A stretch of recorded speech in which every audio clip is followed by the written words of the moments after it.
십이하차의 두 눈이 휘둥그렇게 번쩍 뜨였다.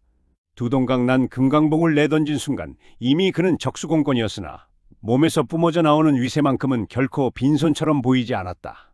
양손을 앞으로 모아 장력을 발출하는데 손바닥 사이에서 울렁이는 기류가 마치 형체 있는 막을 이룬 듯 진동을 흘렸다. 적수공권으로 폐명사라는 비기를 상대하고 있으나 전혀 밀리는 기색이 없다. 오히려 사명을 몰아붙였다. 장법이 점점 더 빨라지며 위력 또한 배가 되어갔다. 사명은 십이하차의 공력에 새삼 놀라고 있었다. 중방의 비밀스러운 암살 및 추살, 학살의 뒤처리 등을 해온 그들의 무공이 남다름을 알고는 있었지만 이 정도일 줄은 몰랐기 때문이다. 무공의 형태가 분명 고려의 것은 아니었다. 그렇다고 중원의 것도 아니라고 사명은 생각했다. 강맹한 외가장법 같지만 내공 또한 강맹하여 도무지 무공의 내력을 알 수가 없었다. 사명은 자신의 폐명사가 금강봉이라는 무기에 의해 막혀버린 것도 처음이었고 이처럼 폐명사를 적수공권으로 막아내는 것도 처음 접하는 거였다. 그래서 처음으로 과연 이길 수 있을까라는 생각까지 들었다. 그러나 경장군이 이들의 손에 터무니없이 죽음을 맞이했다 생각하니 깊은 곳에서 분노가 치밀어 올랐다. 어금니를 꽉 한번 깨물고는 눈에서 살기를 뿜어냈다. 사명은 몸을 숙이며 십이하차의 장력이 스치는 자리를 지나쳤다. 옷자락 끝이 뜯겨나갈 만큼 살벌한 장력이었지만 그는 멈추지 않았다. 순간 발끝이 땅을 스치며 회심지세로 이어지는 찌르기가 일순간 폭발했다. 하! 폐명사가 번개처럼 뻗어나갔다. 그러나 그 찰나 두두둑 소리가 났다. 검끝이 닿은 곳은 살도 뼈도 아니었다. 십이하차의 양손 사이, 손바닥과 손바닥 사이에 떠있는 기의 장벽이 검을 잡아먹듯 버티고 있었다. 내 놈 감히! 검끝에서부터 손바닥까지 이어지는 공간이 푸른 기읒빛으로 파직거렸다. 두 사람의 내력이 정면으로 충돌하자 그 중심축에서 기류가 일렁이며 마치 한가운데가 비틀린 듯한 공기 소용돌이가 형성되었다.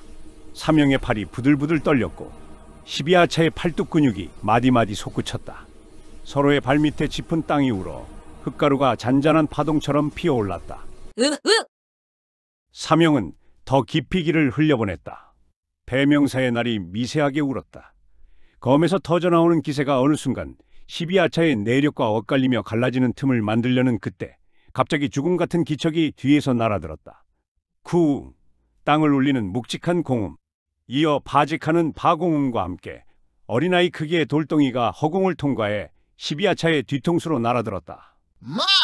십이하차는 검과의 대치로 인해 몸을 돌릴 수 없었고 그 거대한 힘이 그대로 뒷덜미에 꽂혔다. 쾅! 하는 둔탁한 소리와 함께 바위는 산산조각나며 사방으로 갈라져 튀어올랐다. 십이하차의 주변에 흙먼지가 흩날리고 어깨가 비틀렸다. 그는 비명을 지르지도 않았다. 다만 목을 떼서 낮고 깊은 으르렁거리는 것 같은 소리가 흘렀다. 그리고 천천히, 정말 천천히 고개를 뒤로 돌렸다. 마치 뱀이 목을 뒤틀듯 부자연스러우나 그 사이에서 새어나오는 기세는 무시무시했다.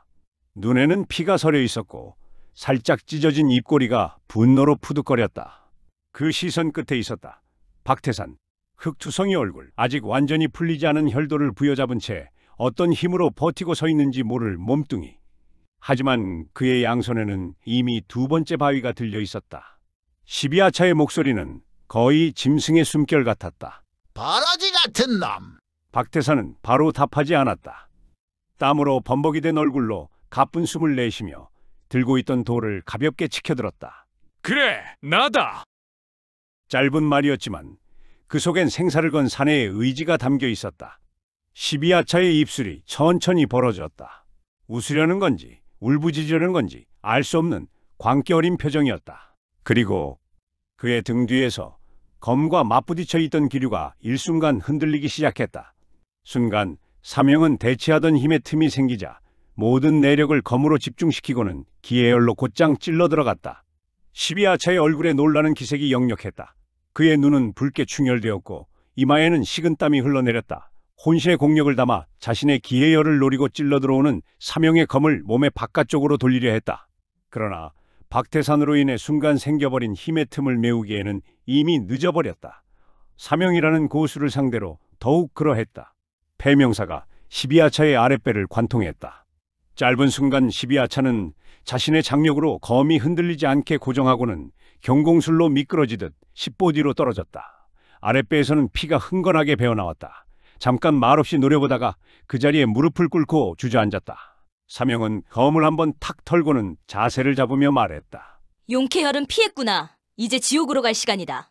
삼령이 호흡을 한번 가다듬더니 순식간에 12아차에게 쇄도에 들어갔다.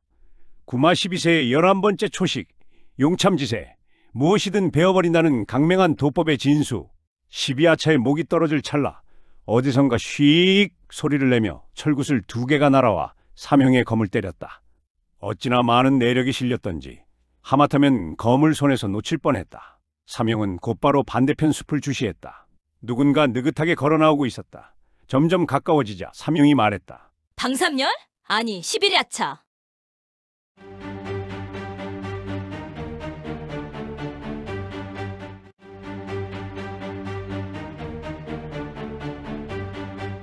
십이아차가 무너져 내리자 숲의 어둠이 갈라졌다. 먼저 들린 것은 낮게 뱃속에서 끓어오르는 듯한 숨소리였다. 그리고 그 숨소리를 따라 커다란 그림자 하나가 천천히 모습을 드러냈다. 머리가 어깨에 파묻힐 만큼 두꺼운 목, 팔은 짧지만 굵은 나무 토막 같고 배는 둥글게 부풀어 있었다. 허허, 천하의 우리 막내 야차께서 도방의 어린 여자애를 상대로 이 꼴이 날 줄은 몰랐구먼. 뚱뚱한 볼살이 흔들릴 만큼 너털 웃음을 터뜨린 사내, 바로 중방에서 방삼열로 불리던 11야차였다. 둔해 보이는 외형과는 달리 그가 옮기는 발걸음은 땅을 잔잔하게 흔들었다. 육중하지만 균형 잡힌 만만치 않은 무게감이 뚝뚝 묻어났다. 삼형은 손이 떨려왔다. 검을 때린 쇠구슬의 파장은 아직도 손목에 진동을 남기고 있었고 그 진동은 단순한 힘의 충돌이 아니라 공격자의 고강한 내력이 실린 파동임을 분명히 말해주고 있었다. 삼룡이 천천히 자세를 잡으며 말했다. 여기서 또 한 놈이 나오는군. 방삼열은 미소를 지었다. 또 한 놈? 그렇게 가볍게 부르기엔 내가 좀 아깝지 않나? 중방의 뒤처리는 원래 둘이 하는 법이라네. 막내 아차 혼자서는 조금 벅찰 테니까. 중방에서 산통이나 들고 다니던 놈이 실력을 숨기고 무얼 하려는 거지? 그때 뒤쪽에서 아직 숨을 몰아쉬는 12아차가 이를 악물며 일어나려 하자 방삼열은 손을 내저었다. 움직이지 마라. 아랫배를 뚫렸으면 그냥 누워있어. 내 놈은 내 몫이 아니니까. 그 말투에는 동료를 향한 정의나 우정은 단 한 점도 없었다. 그저 규율에 따라 기계적으로 이야기하는 지극히 차갑고 건조한 말투였다. 삼형은 검을 잡은 손에 힘을 줬다. 12아차의 장법에 맞은 늑골이 숨을 쉬는데 지장을 주고 있었고 소나기는 찢어질 듯 아려왔다. 절체절명의 위기라 생각되자 식은땀이 목덜미를 타고 흘러내렸다. 혼자 와서 죽을 생각은 아닌 모양이군. 삼형의 말에 방삼열은 웃으며 고개를 기울였다. 죽을 생각으로 온 건 너지. 난 단지 일을 마무리하러 왔을 뿐. 방삼열은 손가락 사이에서 작은 쇠구슬 2개를 굴렸다. 찰그락 찰그락. 지극히 사소한 소리인데 이상할 정도로 귓가에 맴돌았다. 배명사, 명계를 지키는 흑사. 그 말이 끝나기 무섭게 방삼열의 2 손이 허공에서 사라졌다. 눈에 보이지 않는 섬광이 터졌다. 삼형의 눈앞으로 무언가 날아들었다. 쇠구슬. 그러나 단순한 쇠구슬이 아니었다. 허공을 가르는 기세가 살아있는 듯 쇠기처럼 압축된 내공이 똑바로 박혀 있었다. 몸통을 노리고 날아오던 쇠구슬이 한 척 앞에서 갑자기 방향이 위쪽으로 바뀌었다. 삼형이 깜짝 놀라 순간 고개를 뒤로 젖히자 쇠구슬이 코앞을 스치듯 지나갔다. 동시에 삼형의 삿갓이 튕겨 날아가고 얼굴이 드러났다. 11야차와 12야차 그리고 박태산 3사람의 시선이 동시에 멈췄다. 비록 복면 아래 입과 턱은 가려져 있었지만 노출된 눈매, 칼처럼 반듯한 이마와 콧대, 치르게 윤기가 흐르는 머릿결. 방삼열이 잠시 넋을 잃고 보다가 말했다. 삼령, 이런 얼굴을 하고 있었나? 놀랍군. 하지만 중요한 건 얼굴이 아니다. 이제부터는 재밌어질 거야. 그는 손을 들어 올리더니 손가락 사이에 4개의 쇠구슬을 끼웠다. 이번엔 조금 빠를 거야. 손끝이 움직였다. 4줄기의 섬광이 동시에 터졌다.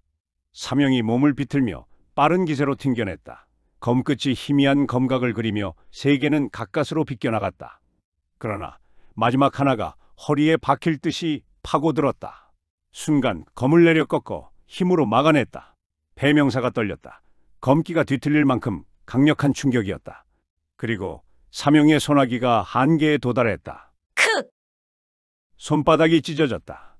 피가 검신을 타고 흘러 떨어졌다. 그 틈을 방삼열이 놓칠 리 없었다. 잡았다.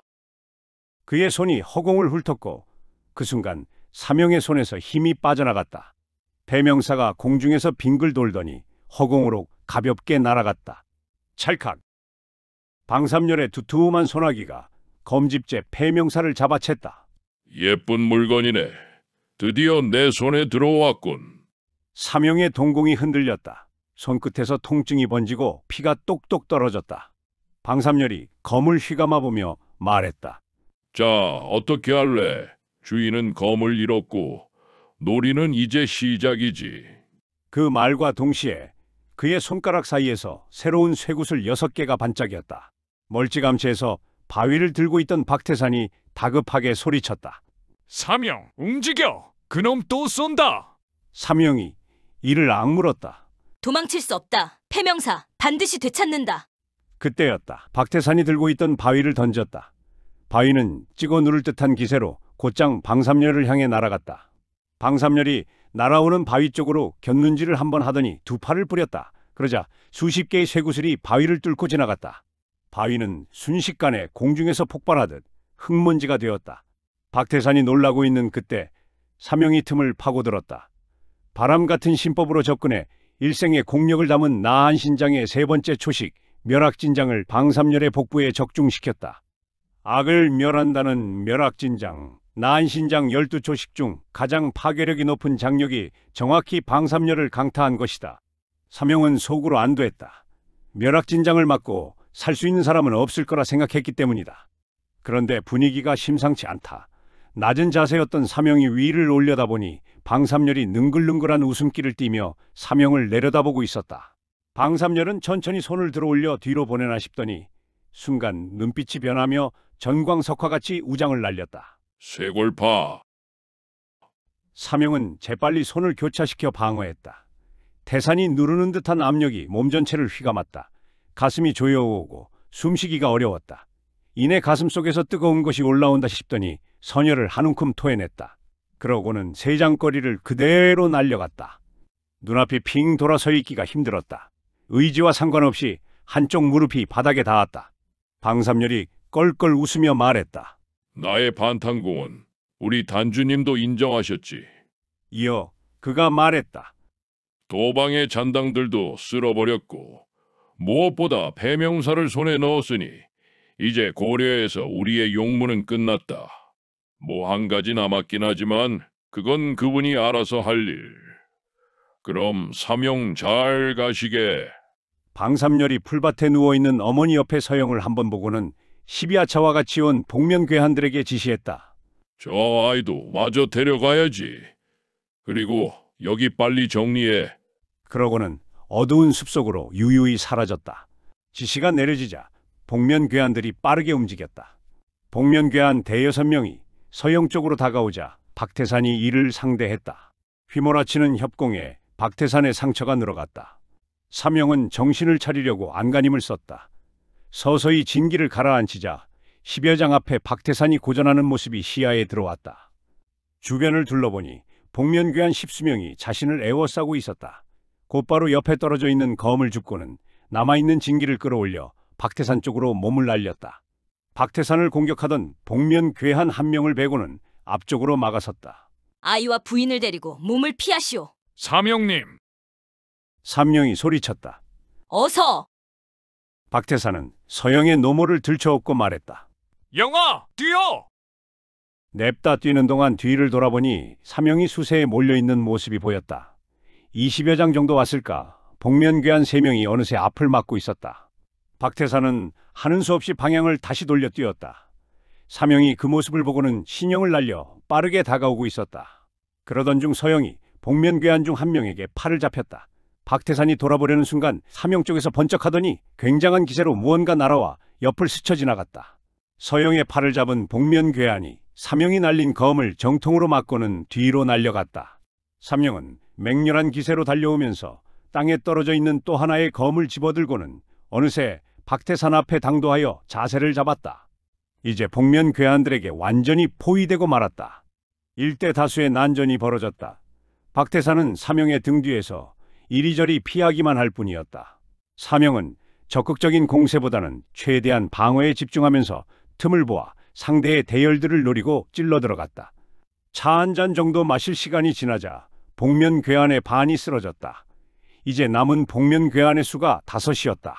사명은 숨이 차오르고 얼굴이 점점 창백해지면서 정신이 곧 날아갈 것만 같았다. 그 순간 복면 괴한 5이 눈빛을 교환하더니 동시에 달려들었다. 사명이 박태산에게 외쳤다. 숙여! 마지막 진기를 끌어올려 회룡지세를 시전했다. 회룡지세는 구마 12세의 제3초식으로 용이 돌아나갈 때 주변을 초토화시키는 형상에서 이름 붙여졌다. 말 그대로 적의 포위를 뚫을 때 특화된 초식이었다. 복면귀한 3명이 쓰러졌다. 그러나 나머지 2명은 이미 서형을 자루에 넣고 20여 장 밖으로 멀어지고 있었다.